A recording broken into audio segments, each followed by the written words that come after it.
बिहार सरकार के मंत्री मुकेश सहनी क्या कुछ अलग सेटिंग कर रहे हैं? दरअसल भाजपा जेडीयू से नाराज चल रहे मुकेश सहनी ने पूर्व मुख्यमंत्री जीतनराम मांझी से मुलाकात करके कुछ बातें ऐसी कही थी, जिसका खुलासा करते हुए जीतनराम मांझी ने कहा कि वो अगर मुकेश सहनी की बात मान जाते तो शायद बिहार में कुछ और तस्वीरें निकल के सामने आती।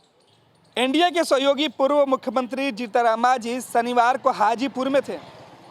मीडिया से बात करते हुए जीतनराम मांझी ने मुकेश सहनी को लेकर एक बड़ी जानकारी दी।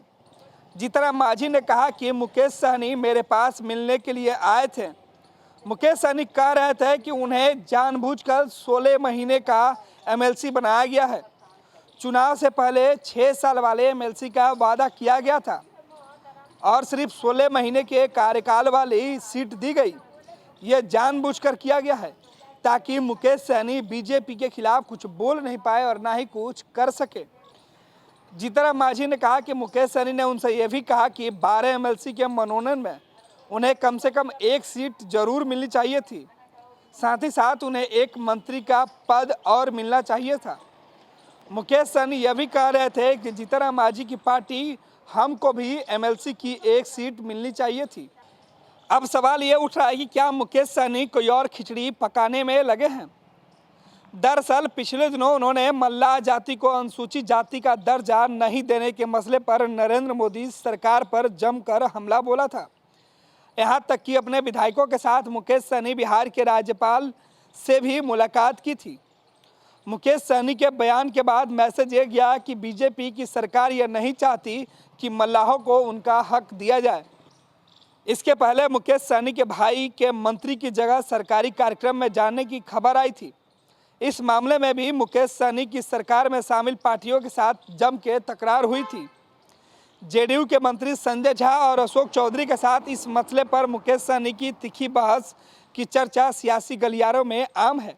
इस मामले में सरकार को कटघरे में खड़ा होने के बाद मुख्यमंत्री नीतीश कुमार और उनके सिपा सलाहकारों को मुकेश सहनी से माफ़ी मंगवाने में काफ़ी पसीने छूटे थे। दरअसल मुकेश सहनी का अतीत ऐसा रहा है जिससे बीजेपी और जेडीयू दोनों सशंकित है।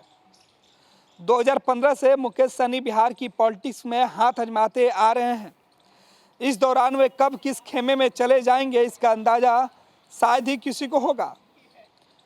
हालांकि 2020 के चुनाव में आरजेडी ने जब मुकेश सहनी और उनके पार्टी वीआईपी को नकार दिया तो बीजेपी ने उन्हें लपक लिया था। चुनाव में हारने के बावजूद मुकेश सहनी को मंत्री बनाया गया और फिर विधान परिषद भेज दिया गया। दिलचस्प बात यह रही कि कुछ दिनों बाद ही राज्यपाल मनोनयन होना था। उसमें राज्य सरकार के दो मंत्री अशोक चौधरी और जनक राम विधान पार्षद बने, लेकिन मुकेश सहनी को उपचुनाव में विधान परिषद भेज दिया गया। उसमें भी 2 सीटें थी, एक 2.5 साल तो दूसरी 1.5 साल की। मुकेश सहनी को 1.5 साल वाली सीट दी गई। जाहिर है बीजेपी कोई ऐसा मौका नहीं दे रही है जिससे मुकेश सहनी कोई खेल कर सके। पूर्व मुख्यमंत्री जीतनराम मांझी भी एमएलसी मनोनयन में अपनी हिस्सेदारी नहीं मिलने से नाराजगी जाहिर कर चुके हैं, लेकिन मांझी का कहना है कि वो इस फैसले से निराश हुए हैं लेकिन नाराज नहीं है। इसके कारण वह एनडीए से अलग नहीं होने जा रहे हैं। जाहिर है मुकेश सहनी की लाइन पर चलने को तैयार भले ही जीतनराम मांझी नहीं दिख रहे हों, लेकिन फिलहाल जीतनराम मांझी नीतीश कुमार की सरकार के साथ मजबूती से खड़ा होने का दावा करते हुए जरूर दिख रहे हैं।